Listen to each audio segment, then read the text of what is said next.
All right, and we are live. Okay, so then I will call this meeting of the Facilities Finance Committee to order and begin by asking if there's any public comment. Not at this time, Mr. Hilton. Thank you. Then we'll move on to facilities and Mrs. Oakley. Thank you. Good evening, board members. Tonight I have a few facilities updates for you.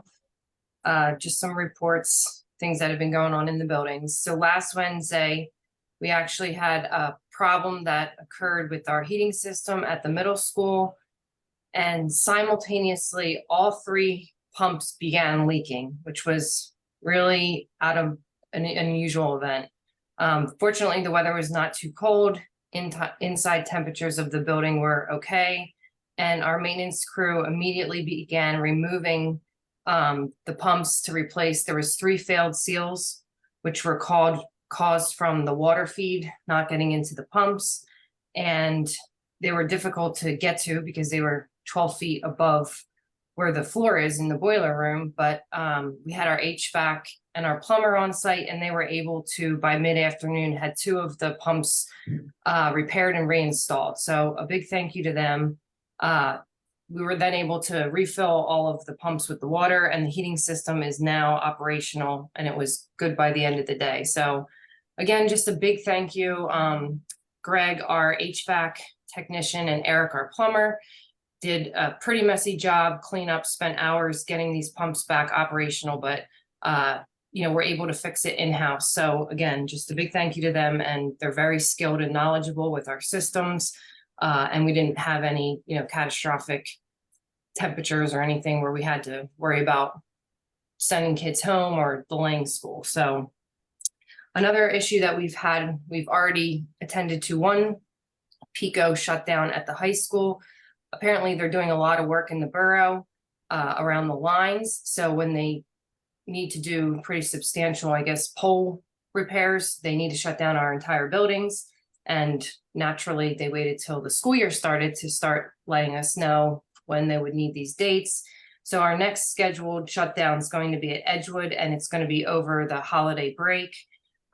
We were able to successfully shut down the high school on October 22nd and, take our whole system offline, put it back online. Fortunately, we had no issues with network, cables, electric, all of those things. So kind of a good test, but again, just very inopportune time on PECO's part. But I guess that's, it's on their schedule and the things that they're doing around the borough. So we're trying to get an answer as to whether we're going to need to continue to shut down every building, one by one throughout the rest of this year, or hopefully be able to do some of these shutdowns next summer.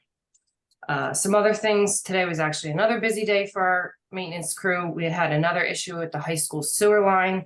It's actually in a different area than some of the sewer issues that we talked about that were more towards the auditorium and the cafeteria. This is at the other end. There was another clog in the pipe that they were not able to clear. So our plumber actually had to get down into one of the crawl spaces, and he was able to cut out a section of the pipe to kind of push that clog back out the other way. He's now retrofitting and repairing that pipe in that crawl space. And we are moving towards getting as many electric hand dryers installed throughout that building as possible. Thankfully, we have enough bathrooms that we were able to just shut this one down in the meantime. But again, just the sewer lines at the high school and the access to be able to get to them has been quite the challenge for our team this year. We also had a circulation pump at Rupert fail, but we are in the process of getting that pump repaired, and then we will be able to use the old pump for parts and retrofit that for another backup pump, hopefully that we won't need, but in the case that we do. We also had another heating hot water leak at the admin building. We were able to shut down that and get that contained.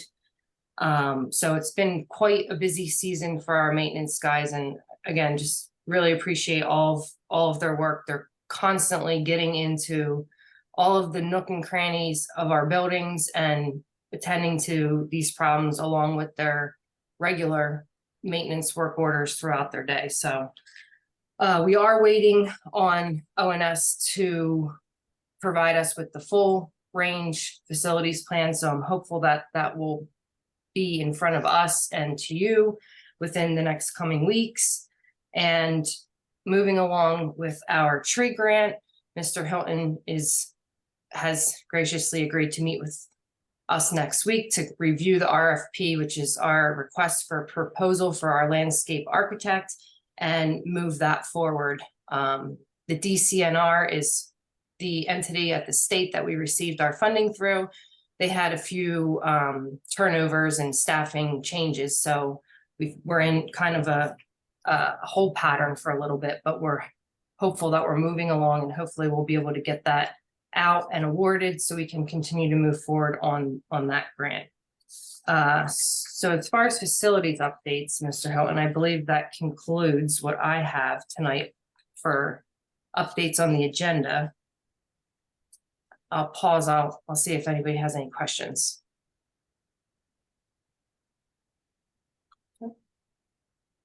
Okay. Doesn't appear so, so let us move on to finance. Okay, so moving right along, the only item that I have on the agenda tonight for the board's consideration, which I will be adding one more item, but the first item we'll talk about is the annual resolution. As part of the Act 1 budget process, we are required to either pass a resolution which will limit our tax increase with our 24-25 budget to our adjusted index for 24-25, which is 7.9%. So by passing this resolution, we are saying going into our 24-25 budget that we would not exceed tax increase at 7.9%. I feel it's safe to say that I don't think that's where our conversation will be for next year's budget. Definitely not at the 7.9%.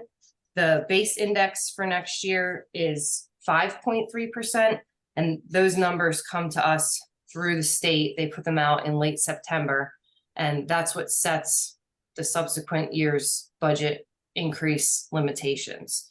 So with your approval, I would like to kick off the 24-25 budget by passing the resolution stating that we wouldn't exceed our adjusted index.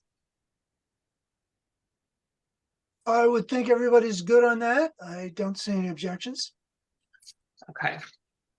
The next item that I have, oh, I'm sorry. Excuse me 1 second. I'm sorry, Mr. Hilton. I was too late to get my hand raised.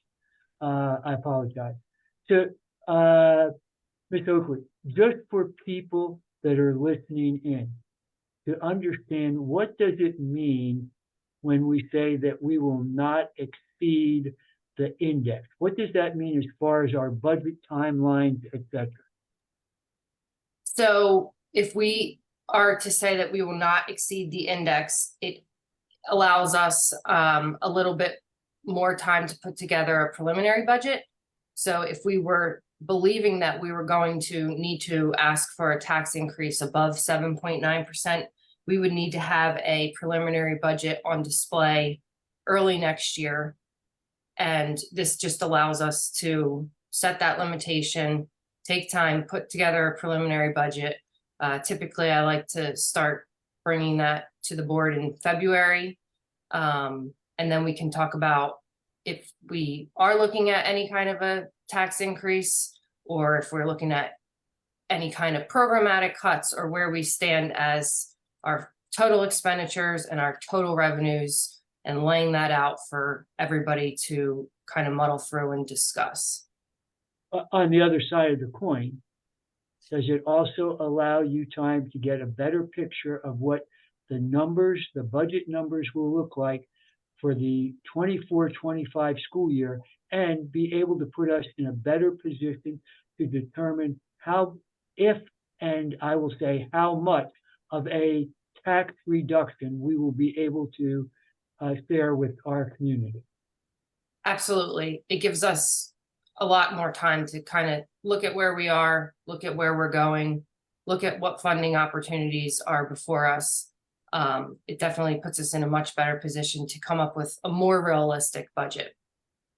Thank you.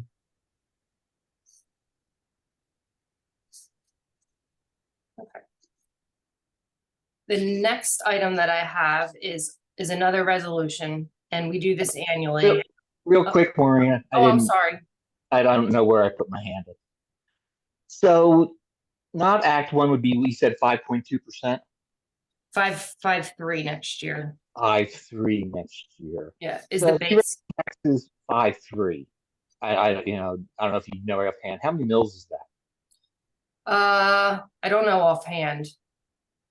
I'd have to check. I didn't honestly even run the numbers because Yeah, I understand. I just know that we lowered a mill each point as part of our budget last year.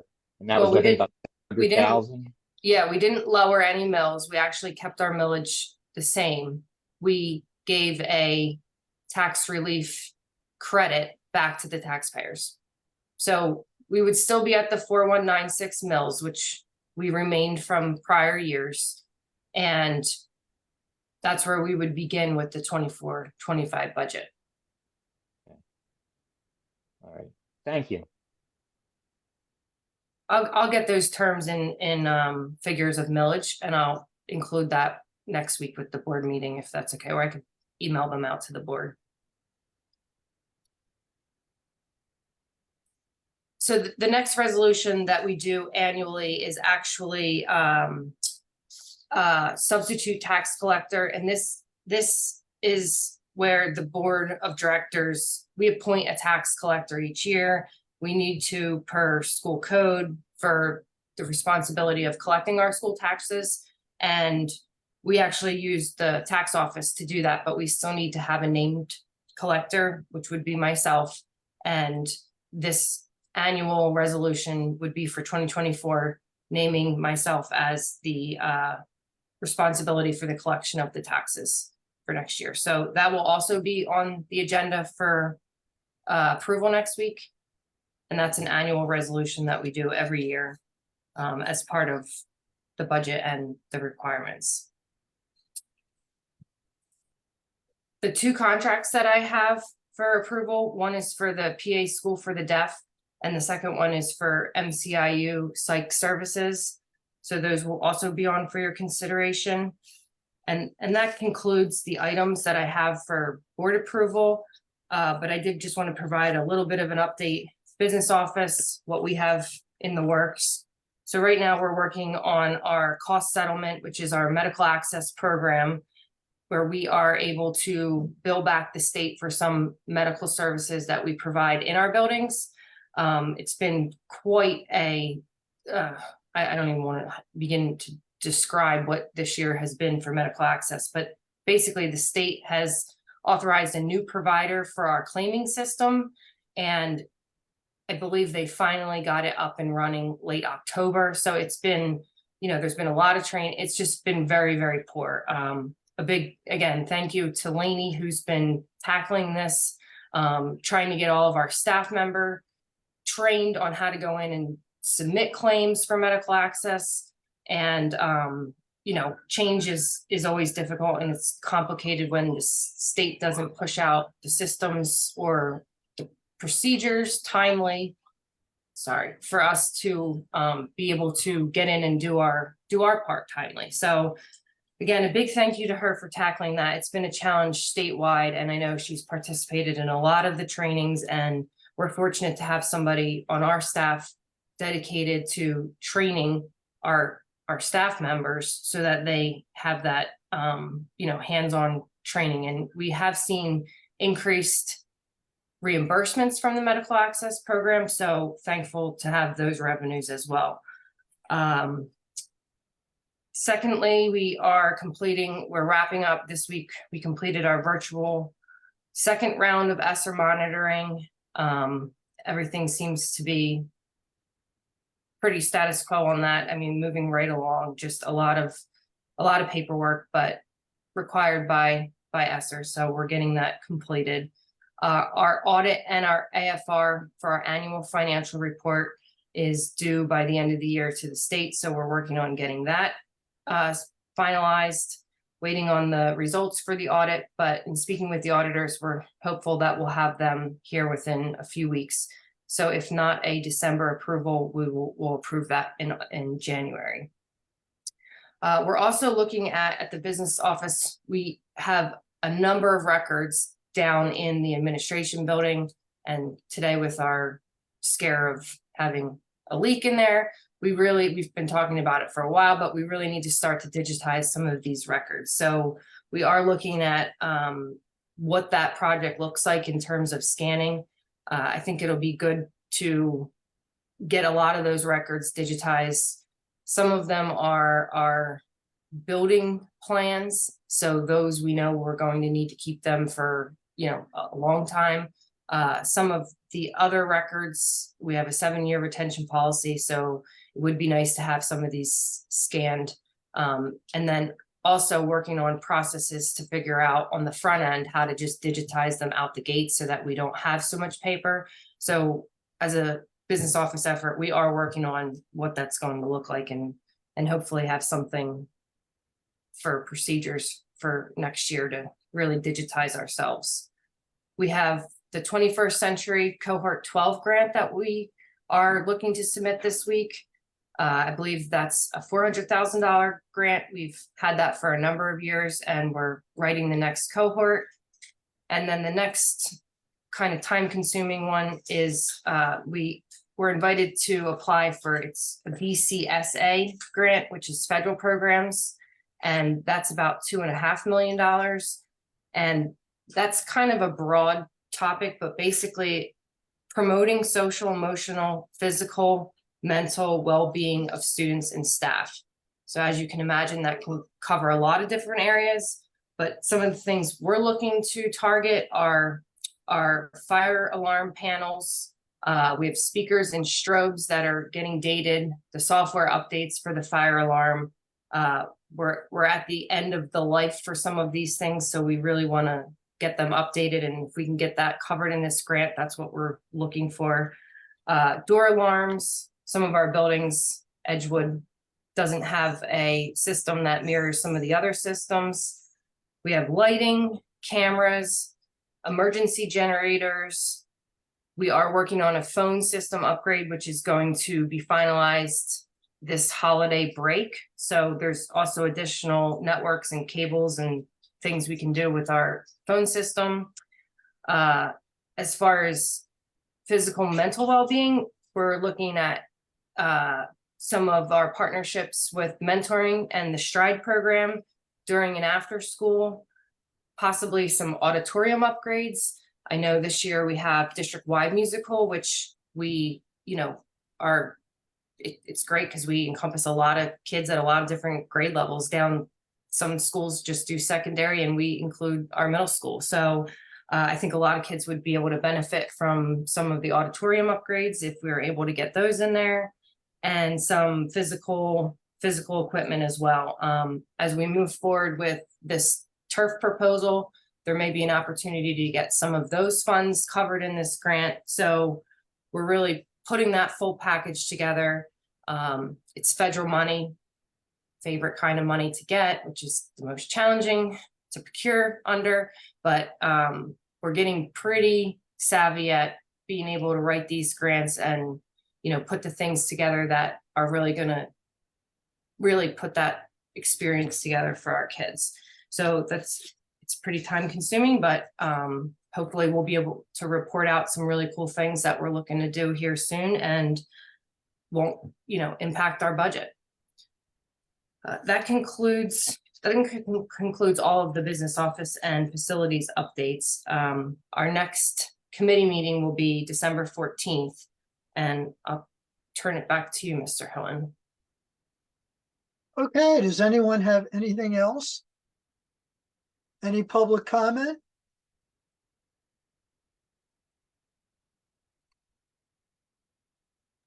Not at this time, Mr. Hilton. Well, then we'll move on to Mrs. Johnson's committee. Sounds good. Making good time tonight. Just looking at my agenda, I guess immediately I'll ask, are there any public comments? Not at this time, Mrs. Johnson. Okay, and then I have on the agenda that there is a Gear Up presentation or the rest of the Gear Up presentation from last week that wasn't able to be completed. And Mr. Rodriguez, do you have more on that? Yes, I believe he's in the waiting room. So Mr. Santiago, if you can let him in. And just for the couple board members who have not, yeah, I think he's entering now, who may not be aware, Mr. Horn was with us last Thursday, 7 days ago, and he was giving us some great information, and just so happens that he was actually a part of two reports, and Dr. White included him on some of her update from last week, but we also wanted to have him here. Unfortunately, he got interrupted due to technical difficulties, so we're very happy to have him back. Mr. Horn, are you with us?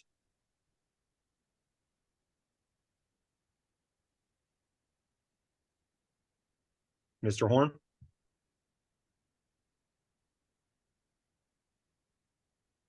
I wonder if he stepped away from his computer thinking that he had time. I do see that he's here. Perhaps Mrs. Johnson, you want to? We can Go move ahead. on and come back. Okay, That's fine with me. great. So to move on, we talked as we were prepping for this meeting about the idea of going through our social media as a district, like basically this community engagement. So if you're a member of the community and you want to connect with Pottstown School District where you are on social media, on the internet, we kind of just wanted to take you through a little tour, so to speak, of, you know, where to find the district and the schools on social media. So what I'm going to do, and I'm just making sure everything is ready to go. I'm going to share my screen and kind of just show a few different places on Facebook, on Instagram, on Twitter, or, well, the website formerly known as Twitter, and the website itself where you can submit public comment. So I'm going to not see my screen because I don't have my two screens set up right now, but I would just invite committee members to jump in if you have a question or something to point out, because I'm just going to go ahead and share. And give me one moment. Problem with sharing is it's for my own social media page and things are dinging. So Yeah, you are a panelist, so you should have full rights. yeah, no, understood. It was more like people were messaging me on my Facebook page, and so it's popping up first. So I was trying to be as thoughtful about that as possible. Okay, so this, I figured we'd start right here with Pottstown School District's Facebook page. So you can find the whole district, and the way I was going to demonstrate how to do some of this, and I really should have set up my two screens, but oh well. The way I was going to show how to do some of this was just by going to the search bar. So, and I realized that for a lot of people, this is going to be fairly redundant because most committee members are going to follow us on Facebook. But for, you know, thinking that there's community members, or maybe there's folks on the board who aren't as active on social media, it can be just nice to see where the things are. So there is Pottstown School District. That is kind of, from where I stand, the biggest hub of where to find all of the things. Tons of information. A lot of the information is shared from the various schools. A lot of it is shared just straight from, you know, us, and you can see we're hiring, and it's just a way of sharing information. Father-daughter dance, which we'll get to a little later in the committee. So on Facebook, we've got Pottstown School District, but then if you look, we've got Pottstown High School, and I'm not going to go through all of these because it will feel really redundant, but we have the high school, and that's specific to the high school. So if you're a parent and you have a kid in high school, that might be a good place to follow things. We have the middle school. I'll also just pull up. We have Lincoln Elementary School, and I went through and tested it out and just searched. And at least as far as it was working for me, if I typed in Lincoln Elementary School, our Lincoln Elementary School was the first thing that was showing up for me. And that's probably the algorithm knowing that I live in Pottstown, but it was pretty easy to find all of the schools. It was easy to find Pottstown pre-K counts.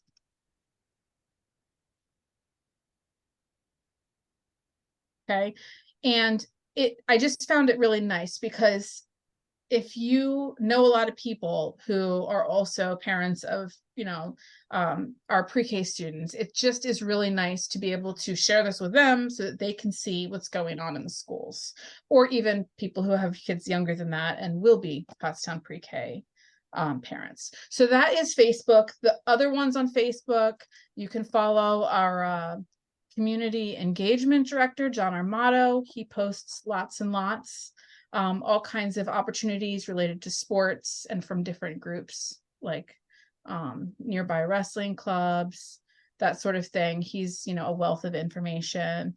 Mr.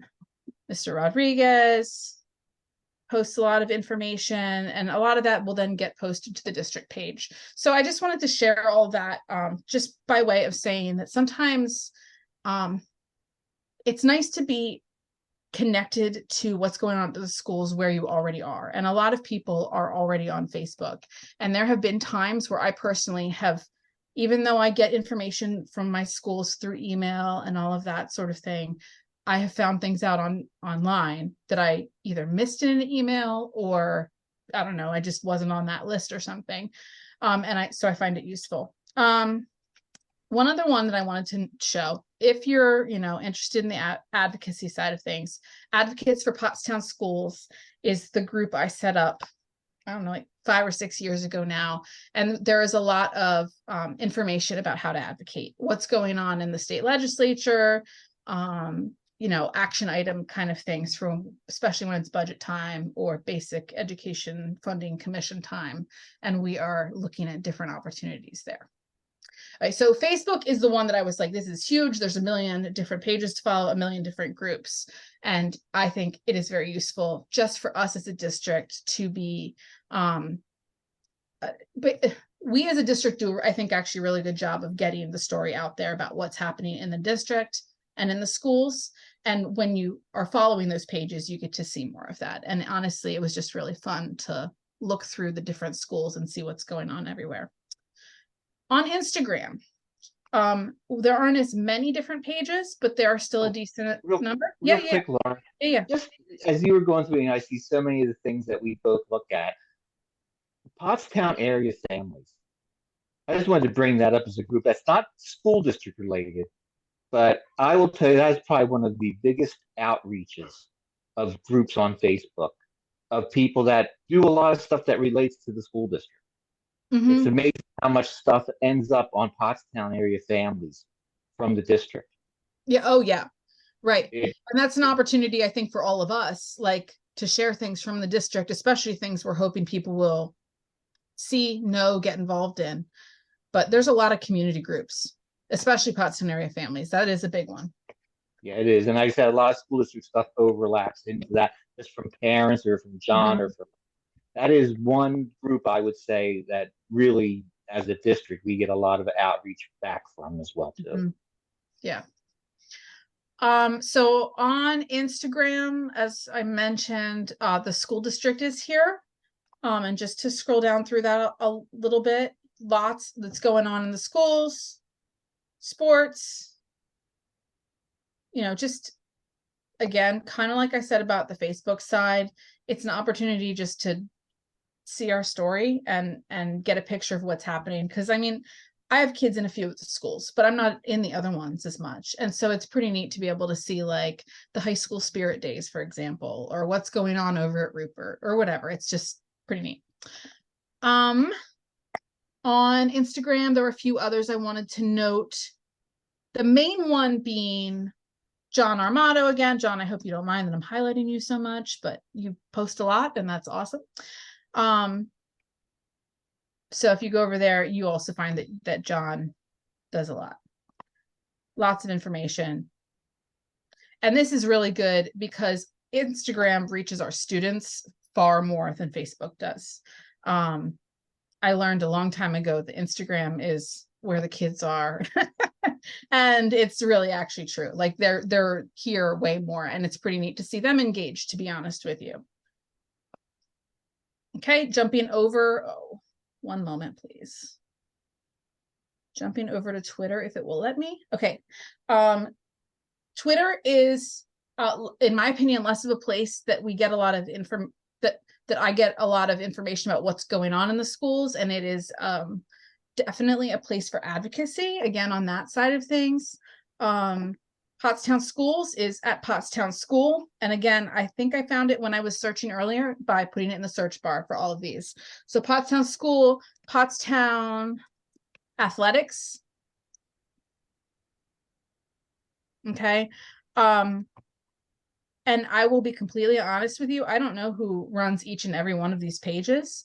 I don't know how centralized it is or not. I know sometimes there's different accounts that aren't even official Pottstown, but I believe both of these two are.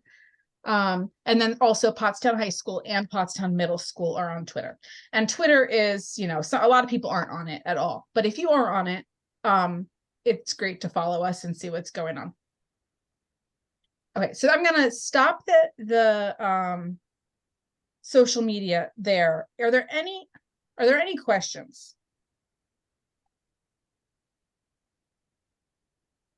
I don't have a question, but I can provide just some clarification. You're right, we do have various staff members who will be the credential holder of different accounts within the department, and that does sometimes change based on goals. Sometimes principals will put out a goal to be, you know, say more active or reach out to a certain community, or to get other staff members involved, et cetera, et cetera. So it is varied, and that's kind of on purpose, because we don't want you know, just one person doing this. Right. Community connection is something that we all share. So, you know, different buildings do it a little bit different, buildings and departments, because you know, we have specific departments as well, and they divide the work differently based on you know, based on their workflow. And I encourage that, because the goal is not to control the process, but the product. Right. And we're seeing some of that product right here on the website. Right. And also just, well, actually, go ahead, Phoebe, your hand is up. I was just going to add one. I know the middle school staff does a TikTok page, and they put out little TikTok videos. I don't see many of our parents engaging with that, but I think the students probably do. I mean, I do, but I just thought that was another one that if you know, Yeah, if people want you're to right. see kind of an intimate view, the staff does the little, you know, TikTok trends and stuff. It's cute. I was gonna say, I remember, I think it was last year, but there were some really fun ones. And one in particular went viral. It was kind of fun. So that's true. Are there any others that you're aware of? No? You mean on TikTok or just? No, just other social media. I mean, you covered the ones that I'm aware of. Okay. Yeah. And I'll also just note, like, whether on Facebook, particularly Facebook, but also to some degree Instagram or Twitter, there's other accounts that I'm pretty sure aren't official, but they're like parent groups. Like there's a middle school families group that is a place for some good conversation and information gathering sometimes, because that's where so much of the community happens, and where the troubleshooting happens is parents talking to parents about, hey, like, did anybody, like, you know, get information about such and such event? My kid's saying this is happening, but I haven't seen anything, or, you know, that kind of thing. Those can be, they can, obviously social media is a double-edged sword. Like we all know this, it can be a complete crazy place sometimes. But if there's people present who are trying to be helpful and create community, these groups can be a place where some good stuff happens and some problems get solved, or direction gets given, or perspective gets given, or whatever. So there's, you know, various, also on Facebook, there's like the music association group. Like there's groups that if your kid is in that program that I suggest joining. I don't know that they're not run by the district necessarily, but they're run by the parents who are the leaders of that parent group. Okay, so I will just move on from there and real quick share from the school district webpage. I was thinking about this the other day and wanted to make sure, kind of just give a quick refresher for anybody who might be watching. Public comment and written public comment. If you go to pottstownschools.org and you go to the top here where it says board in the quick links and go down to public comment / watch online, you'll see instructions about giving public comment at meetings, as well as a form where you can give a written public comment. Whether your reason is you can't be at the meeting or you really hate speaking in a public format or whatever, you can access the form so that you submit a written comment that goes to the board.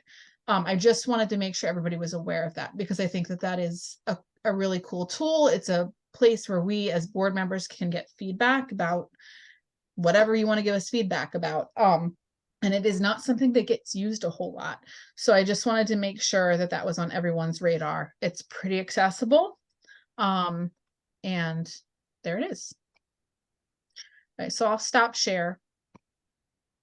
And yeah, I just thought that it would be useful to kind of go through those social media points. At some point, we do a little review of our social media metrics, like on the official side, but this was more just to help people be connected to what's out there so that, you know, we're reaching as many people as possible and we're, you know, on the same page with where to find information and, you know, telling the story. Phoebe. I'll just give a little hint too about using the district webpage, which I just started doing like a couple years ago, but it's helpful. If you're on the menus or like the calendar, to take a screenshot of it because it saves time to go on the website every day and look at the calendar. I know that sounds simple, but people don't think about it, and it's really saved me. So I just wanted to throw that out there. Cool. Okay. If nothing else about that, Katina, I believe you were going to speak to us about the father-daughter dance, which is coming up very quickly. Yes, thank you. For those who are not aware, we had not before had a father-daughter dance or mother-son dance. And really what I started out wanting to do with it was not so much for a dance, right? It was more of an event, more of like a social learning piece, an emotional learning piece for students and for parents. And the reason, and this was something that was in my crawl years ago when I first came on the board, there was a lot of trepidation from parents about sending their fifth grader into the middle school. And no matter how we had separated the floors, you know, the higher years, 8th, 7th, and 8th on the top floor, the younger ones on the lower floor, how many different things we went through, it was still a sore spot for parents. And so I wanted them to have an opportunity to come into the building, to see how beautiful the building was, to have some sort of touch point with other parents who were also going to have their young ones from all of the elementary schools that remained, and perhaps some of the parents actually either reconnect or connect with new parents who had children of the same age. It just gave them an initial touch point that was more relaxed. It was a relaxed environment because it wasn't a setting where they were being forced to come in, asked to come in to meet with anyone. There wasn't a scenario of disciplinary or any other reason. It was for those parents to come in with their children and see the beautiful edifice that we have ready for their students coming in, and just have all of the students able to kind of collaborate and enjoy themselves freely of motion in a structured environment for a very brief period of time. that's how it started really for me as a social emotional piece. Again, for the reasons that we have a unique scenario with our middle school. It grew into some parents would contact me and say, you know, you don't know what this did for me. This was something that I'll always have. Our daughter will always have. Because the unfortunates of it is things happen, and sometimes a parent's not able to be at a later event, or a child's not able to be at a later event, and they have this piece that they can always reflect upon. And then it turned into alumni pulling together, and then not just alumni, but then new persons who have moved into the district who are making it awesome and continuing the legacy and improving what we have here. So it's kind of really taken its own wings. The biggest part of it was it's not taxpayer funded. This is a fully independent funded event because it's an event that's not designed to make profit. To be clear, this is not a profit thing. We provide as a district at such a low cost because it's not a profit forming event like other districts have. They want a kitty to work off of. They want, you know, the bigger the better, and they have their events off site, off location, and those are wonderful. But I didn't want to have it away, even though we could have it at a different venue. The purpose then would change. It is designed to acclimate parents and students to the middle school building, and to allow those age ranges, and that's why it's kindergarten through 6th grade. It's to allow those age ranges to sort of come together and meet one another or reconnect with one another. And that's the purpose of it being in the middle school, right? So we certainly could have a big bash, but this has turned out quite well because of the parents and their overwhelming support to have this time with their young ones. I don't think our board ever anticipated the mother and son event, but the mothers came right out saying, "Hey, we want this," and it was overwhelming for us. We didn't even expect it, and we implemented that. Since COVID, as most of the parents have known, we have not had this event. It just was not ideal. It wasn't, what was occurring was obviously we're in a pandemic, and then thereafter, I just didn't feel like we were safe enough to bring that number of people back into the building so close in proximity to one another. So it really was something of a weight game, not because we didn't want to do it, but because we just weren't sure of the safety in numbers. We do have a very, very large turnout. And there's food and there's dancing, and they are able to go home with a goodie bag for the parent and the child. And they're able to have a photograph that goes home right in their hands at that very time. And so we have, and not just the parents and the students, but we had our awesome facilities crew who admired it and who were there, and they also enjoy the camaraderie. We have our National Honor Society students and our DECA students who take lead, checking in the students and the parents, obviously under watch, but they are leading that piece. We have our alumni who support and who are there helping to set up, helping to be at the door and guide the parents to the table. Each building has a table. And so you would walk into the building in the first area, and you will go to your table that has your school name on it. And you'll have your student's name, and you'll be checked in. And that's how, at that time, they're given a goodie bag. We have our balloons and our own alumni, Melissa Caballero, who does our balloon decor. And we have Lydia Douglas and Val Hardy, who are alumni who help with almost every other aspect. We have baskets, and those baskets, raffle baskets, just are things that we donate and have in there for parents to go ahead and have some fun. But they're very minor things, but at the same time very user-friendly things. They're not just, oh, there's something here, we got a basket. No, these are really nice baskets that people donate. So again, all of this, any money, it just goes right back into, if there's something that's left over, which we didn't expect that to be the case, but if there was any money left over, it went directly to Miss Jampo, who's now Miss Oakley, my apologies. But it's definitely controlled, and the fact that we have any money left over after this event just goes to show that you can do things without, having to increase money. And it's 2 hours of just pure fun. They come in, they eat, they dance, they take pictures, and they have a great time. The building principals and staff, administrators in the buildings, they're awesome because they help with receiving and dispersing the information. And NHS obviously is under Ms. Moore, and the DECA organization is under Mr. Davenport. They do an awesome job with having students that, volunteer and give them kind of like an overview of what to expect.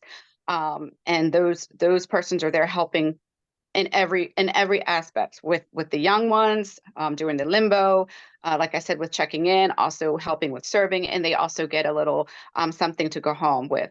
I've been asked about the dress code for the new parents who haven't done it in the past. The dress code is typically like a business dress or something you would wear to church. The gentlemen typically wear a suit, a blazer and slacks, or a dress shirt and slacks. And the young ladies typically wear dress. And they come out in full gear. And it's beautiful. It's just a nice event for the parent and the child to have some one-on-one time without interruption, unless they want to be interrupted, and socializing with each other. And they get to go home, and it's a very quick in and out, have a great time, and go home. So warm and friendly, and I appreciate everyone's support and all of the parents and students who are interested in attending. It's a wonderful event, and I'm glad we're able to put it on this year. And it's Friday, November the 17th. Doors open at 6:15 p.m. and it runs in its entirety from 6:30 to 8:30. And it sounds like, oh, that's so quick. They don't have any time. Oh my goodness. They are in a flush, and when I tell you they're out, they're out. There's not really any laid back time. They are in and out. And so it's a wonderful event. So I'm appreciative that we're able to put this on again this year. And I'm looking forward to seeing as many parents and students as we can. That's it. Thank you. Thank I know you. my girls have always enjoyed it and are excited that we're doing it this year. Great. Yes.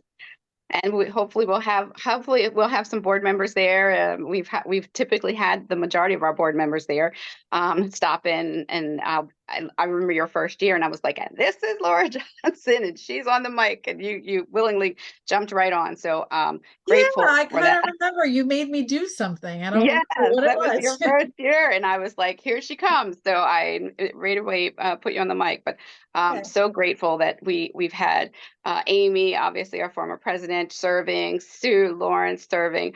And so, yeah, it will be nice for the parents to get that touch point with board members to just know and see us in something like a fun limelight. The principals and staff as well, the students are able to see them in a fun limelight. They get to see Mr. Rodriguez on the mic, and and I know here Mr. Moyer held up the limbo, makeshift limbo pole. So it's a good time.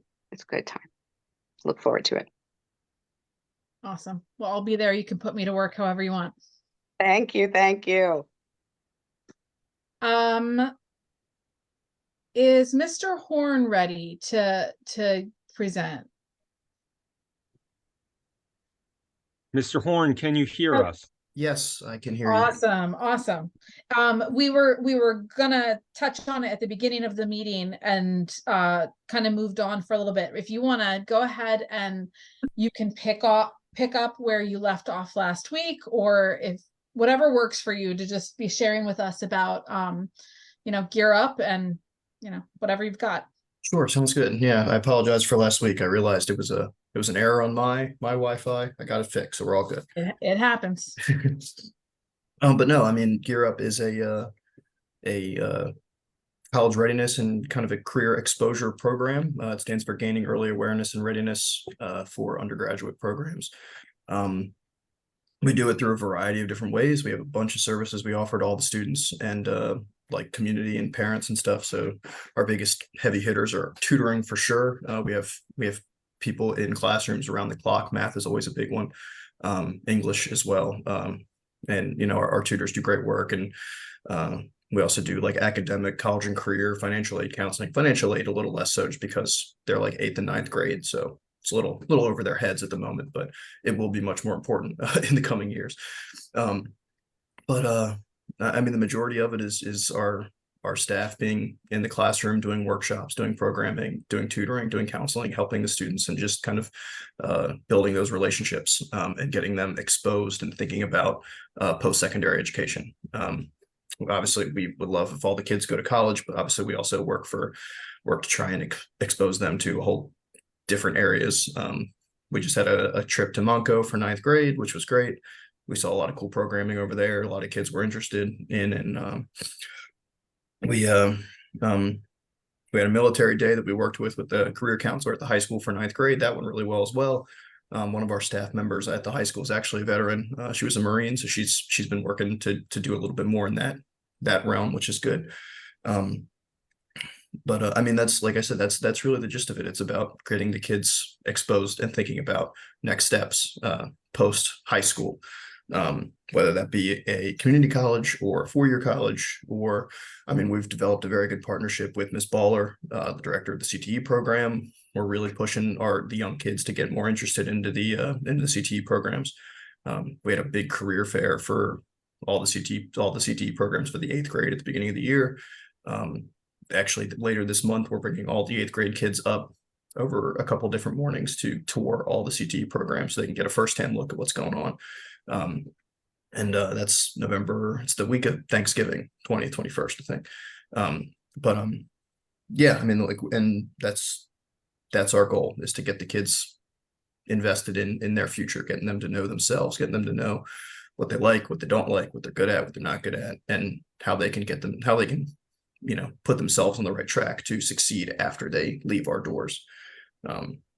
We had a very good year last year with just the 9th grade cohort.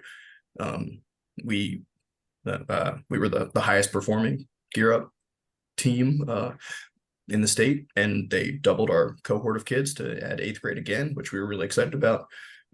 So, you know, we're trying to expand on the work we did last year, and, you know, I feel it's going very well so far. Awesome. If you have any questions, please, I'd be happy to answer.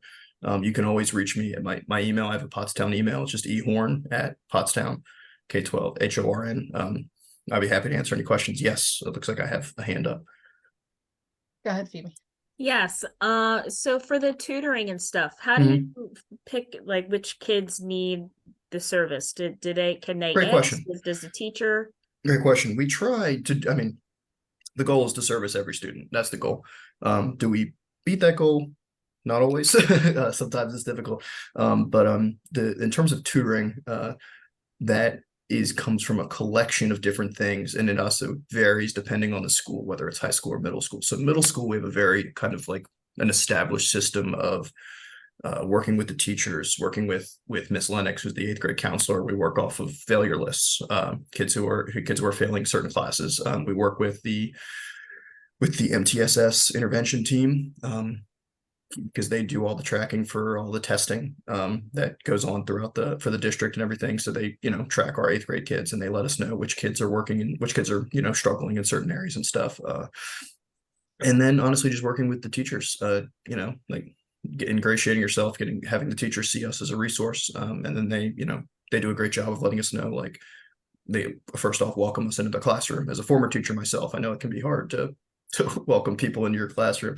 But you know, there's a great team at the 8th grade and the 9th grade for that matter. But that's for the 8th grade. For the 9th grade, it's a little bit more difficult just because of the nature of high school. You know, the 9th grade is spread out.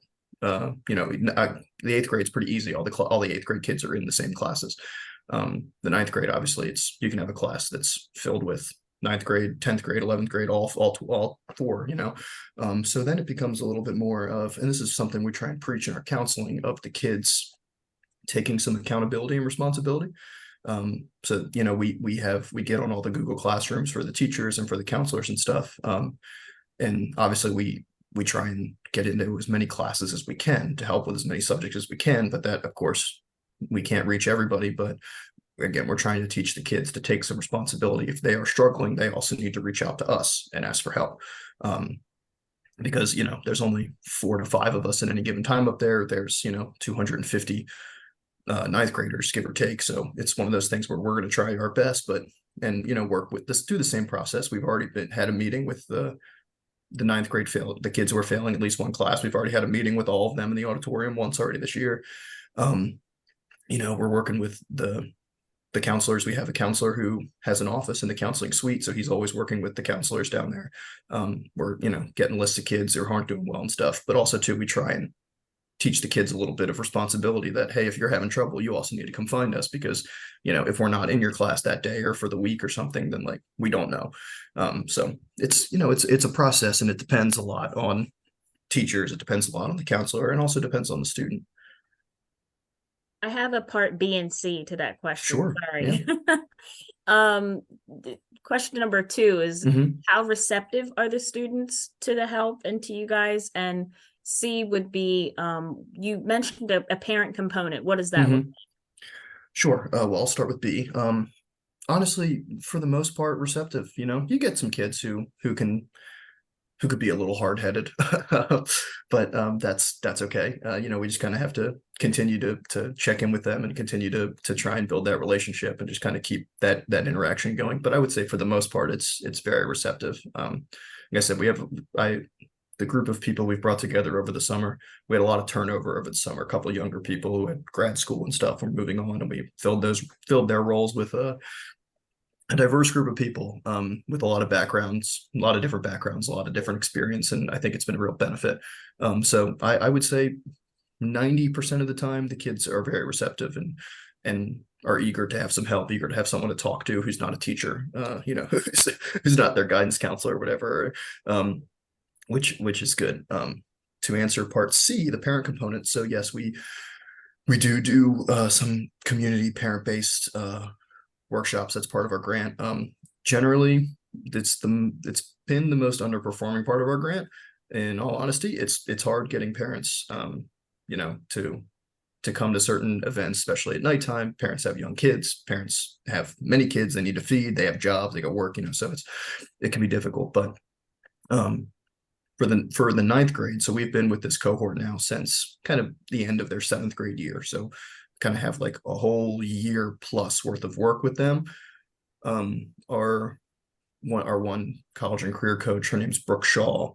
She is great. She kind of heads up our parent outreach for the 9th grade cohort, and she's fantastic. She's really gotten to know a lot of the parents, and you know, she'll tell me all the time that a parent will call her on like Sunday night and be like, hey, you know, I so-and-so said they have a test coming up. Can you check in on them? Can you know, whatever. And so, you know, we're working to build that part of our grant up for sure.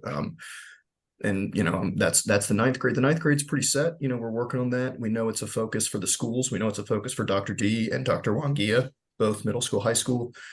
So, you know, we're working on coming up with a couple of things that we can try and get more parent involvement in some workshops and stuff, because we offer many different services. We have partnerships with many different places. We're currently in the midst of trying to plan a financial literacy night for parents in the 8th grade. Got to find a date that works for everybody who's going to be involved.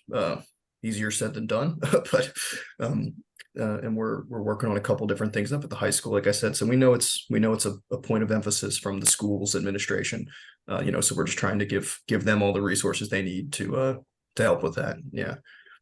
Our goal is to do it better than we did last year. And last year we did pretty good, but it's, like I said, generally the most underperforming part of our grant, but we're hoping to change that this year. Cool. Any other questions? I have, I think, 2. Sure. how many staff members are there working on this? Great question. We have 9 staff altogether. We have 4 stationed at the middle school, 4 stationed at the high school. I am the 9th. I oversee both teams. We have 2 certified counselors, 1 at each school, 1 8th grade, 1 9th grade. And the rest are all, I guess, their titles are college and career coach. That's like kind of the title they get. But they all, I mean, everyone kind of serves a different role, but we all kind of chip in to do a little bit of everything. Cool. And then you mentioned a couple times, and I really like this, the element, especially as they're in high school, of there needing to be some personal responsibility, like we're Mhm. here for you, come find us if you need us. Do you have kids take you up on that a lot? I'm kind of curious. For sure, at the high school, we do Yeah, for yeah. sure. Those kids are the ones that we have definitely built up a very long-standing relationship with. Like I said, we've been with that cohort of students since they were in 7th grade. So they know us, they know what we do, you know, they know the kind of stuff we bring to the school. You know, they know we're people who bring snacks. They'll come looking, you know. Where it's at. And they also know that, you know, certain days out of the week we will have people stay after school to help with tutoring, to stay after school to talk, you know, whatever. Some kids, you know, whatever the situation might be, maybe they don't want to go home right away, and that's fine. So like we try and offer a safe place for them to be, at least for an hour and a half after school. But yeah, that's for the 9th grade. Yes, we have kids that come. I have here's a quick stat for you that always makes me laugh. So last year for year 2 data, the minimum amount of time that one student spent with us was half an hour, which means that they did some counseling or some tutoring or something for half an hour. The average was 36.5 hours, which means that the average, you know, across the 200 and however many 9th graders there are, or last year 8th graders, that the average time spent working with a Gear Up staff member, whether that was tutoring or counseling or our workshops or on a college visit or on a job site visit or whatever, was 36.5 hours, which is great. And then the outlier is the one who was a student I can name very readily. I know exactly who she is. She had the most at 184 hours time spent. She was with us often. Yeah, but I like that stat of the average of 36.5 hours. I thought that was really great, of like, just to know that those kids spend a lot of time with us. Which, like to answer your question, is especially for that 9th grade, they're comfortable coming to us. And they do that pretty readily, which is good. Now it's just getting them to do it for the right reason of, I need help in this area, right? It's not to come and get snacks or whatever. It's to come and be like, hey, I'm having trouble in algebra. You know, can you help us? Can you help me? And, you know, obviously that's what we're trying to do. The 8th grade cohort, not as much, just because we haven't had that much time with them yet. We started over the summer with the 8th grade cohort, and the only kids we were able to see were the ones who were in summer school. So, you know, the 20 or so that were there consistently for summer school through July. So obviously those kids knew us at the start of the school year, but the rest of them didn't. You know, they didn't know. They probably recognized us from the building from the year before, but you know, we weren't in any of their classes or anything. So Right. we're really working on building up that relationship, and that's actually it's going well. We have a consistent schedule in the computer science class. We provide programming every Tuesday, Thursday in computer science, and we've done that since the start of the school year. Well, not every Tuesday, Thursday, a couple weeks here and there that have been left out, but for the first half of the school year, we had one half of the 8th grade. Now we're in the second marking period. We have the second half of the 8th grade. So all the 8th grade kids will spend a lot of time with our college and career coaches and counselors, which has gone really well. It's been really beneficial. The kids now, like, you definitely feel like the kids, they know who we are now. They recognize when we come into the room that, like, oh, the Gear Up people are here. They're going to do something. We're going to do something cool today, hopefully, or whatever. So we're working on that with the 8th grade. But the 9th grade, yes, they readily come to our room looking for help, looking for stuff. So Yeah, and like you said, it's because they have relationship and they know you. Mhm. And that consistency of certainly when there's people who are consistent year to year, that's huge, but also just the consistency of the program and the students knowing what you all are doing, what you're about, and what you're Mhm. there for. It's huge. So I think through your entire, talk there, that was the thing that kept hitting me, was that relationship piece, particularly, and we talk about this a lot with, with athletic programs and with all of the co-curriculars, all the academics, it's having more opportunities for the students in our building to make positive connections with adults who can, provide guidance and provide that connection that they need. And this just fits right in. So thank you very much. Well, thank you. No, I really appreciate those words. Yeah. I mean, we're like I said, we're trying our best. The ninth grade is, we have that relationship. We're working on getting, the school year, getting all of our programming and stuff going through, the scheduling. Like I said, can be a challenge in the high school just because of the nature of how high school operates. But we'll be fine. We'll get in where we need to get in and stuff. And like I said, we've already done a lot of good stuff working with Susan Pritt, doing college visits and bringing college reps in, and doing, like I said, the military day and stuff. And that's been a huge partnership. We're able to, for Miss Pritt, at least, it's been a great partnership. She plans a lot of the stuff, and we're able to foot the bill for a lot of things, and that's a big help. Financially is always a It good is. thing. That's like I said, we're working on building those partnerships in the school to make sure that we're trying to service as many students as possible. And also, I know for Mr. Rodriguez, we're working with all the counselors to make sure that all of our stuff that can be categorized as 339 activities and artifacts will be categorized as 339 activities and artifacts. That's been a big push this year, obviously, and a lot of our stuff falls under that umbrella. So we're working to make sure that all those goals get met. Cool. Thank you very much. I think, is there I see a question in the, Oh, did I miss a question? Oh. there's a public, maybe is that from earlier? I don't know. In my thing, Mercedes Jackson. Shout out to Mercedes. Hey, Mercedes, if she's listening, she has a ninth grade daughter, Kiki. She's great. And Miss Jackson is awesome. She's always a big helping hand for us. She chaperones a lot of our stuff, and she is always helping out. So if you're listening, Mercedes, glad to hear from you. Yes. Yeah. She's very, very active and present in many roles. Greatly appreciated. And I think the only other thing on the agenda for today is just to touch on advocacy. And this will be quick. I'm going to screen share again. There is an opportunity still to give public comment on the basic education. Can everybody see that? Because my screen's being a little weird. Okay. So on the Basic Education Funding Commission website, it's a very simple, basic website. If you go to it, and I can put it in the comments on the Facebook page, just if that's easier for everyone, and you go to the commission website and click on Contact Us, there is a chance to submit a public comment. So just very short recap, the Basic Education Funding Commission is the group of some state senators, some state representatives, some Republicans, some Democrats, and some folks from the administration, from the governor's office, who are a part of this commission, where the goal is to make sure that funding is going where it needs to go, and that there's theoretically enough of it. And so the commission first happened in 2015 or 14. I can't quite remember off the top of my head which year. And they put together the fair funding formula. They only applied the fair funding formula to new money that was coming into the schools.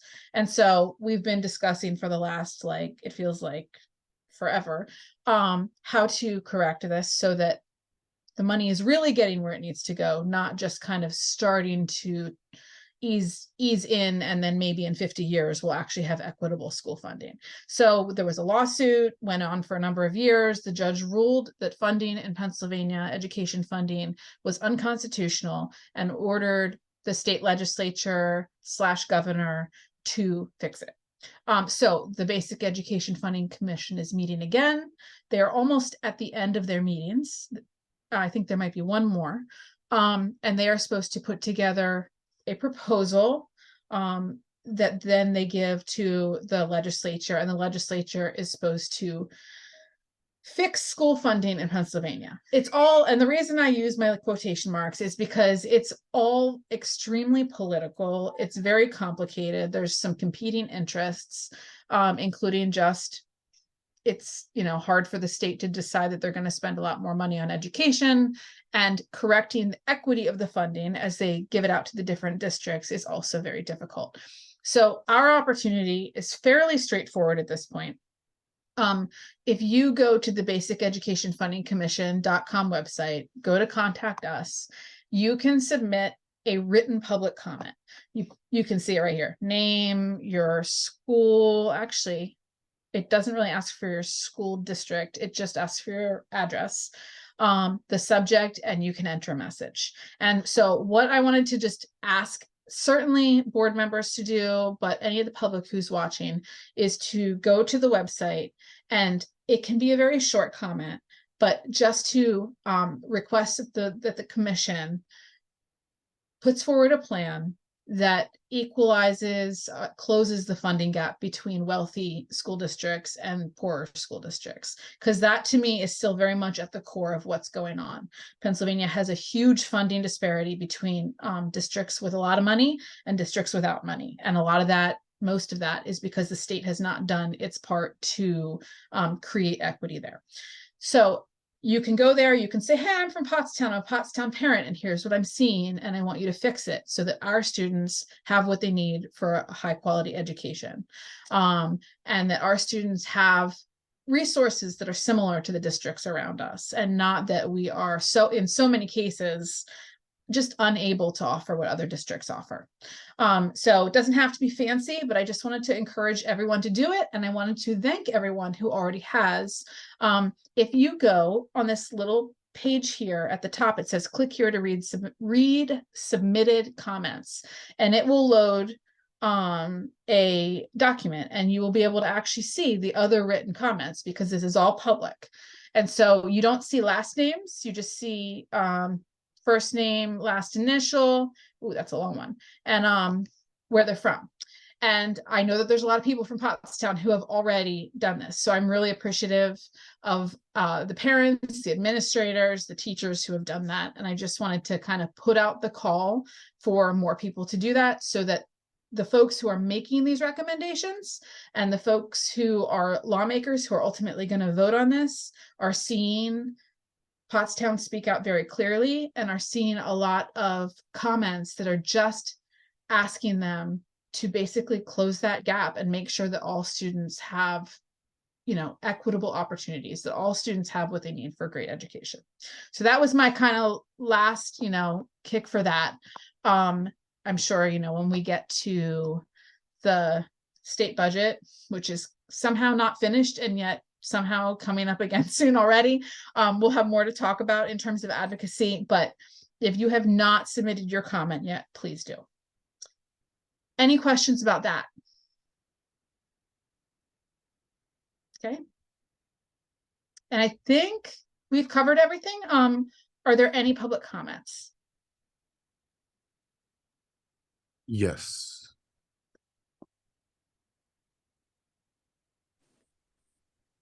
Hey there, Good Mercedes. Hi, guys.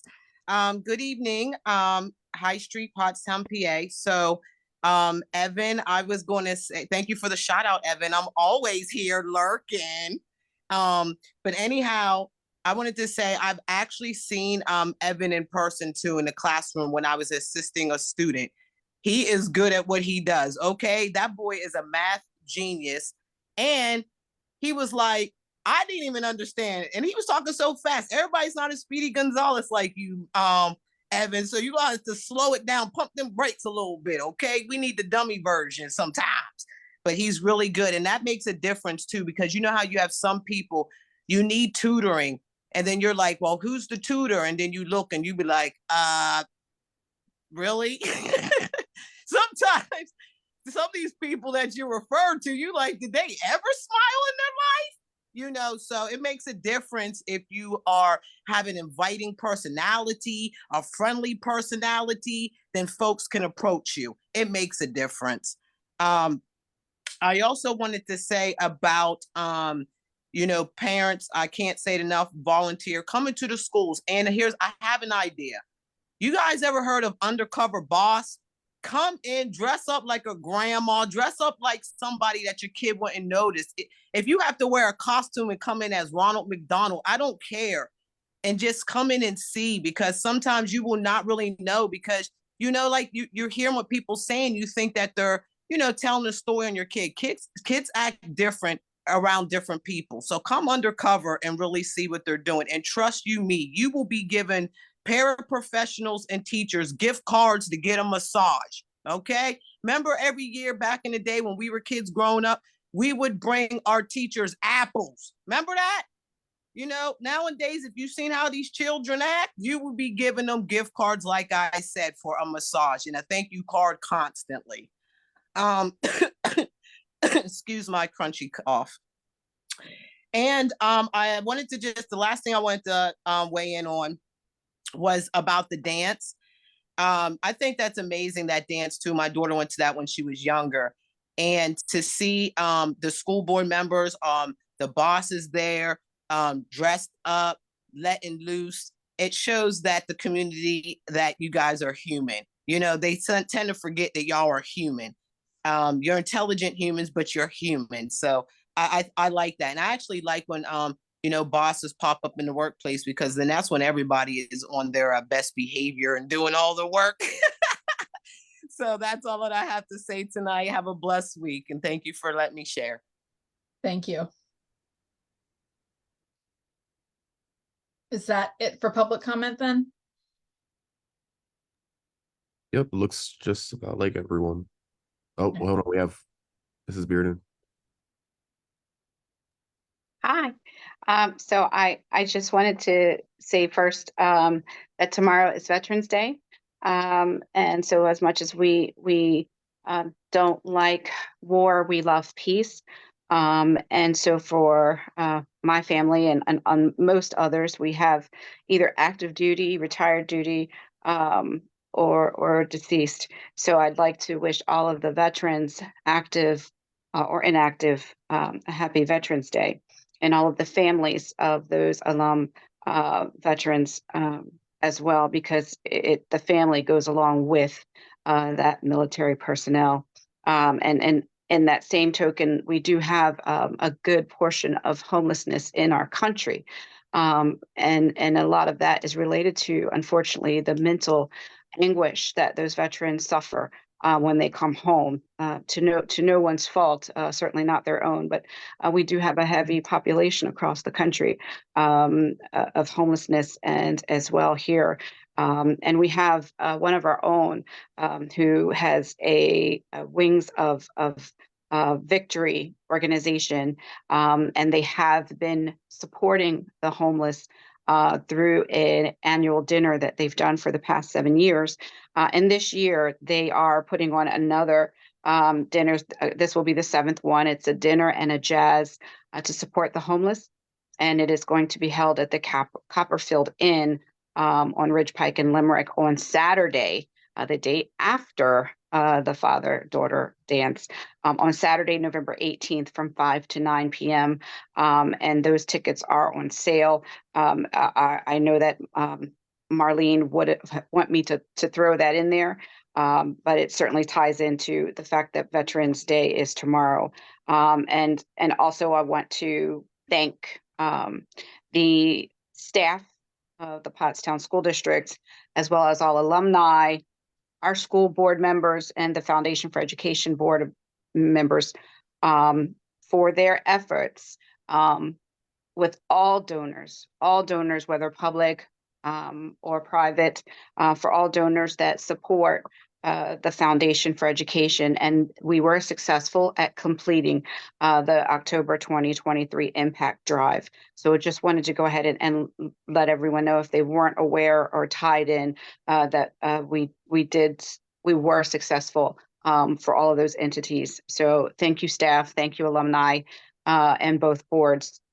And a big thank to the impact donor for 2023. That's all I have. Thank you. Mhm. Okay.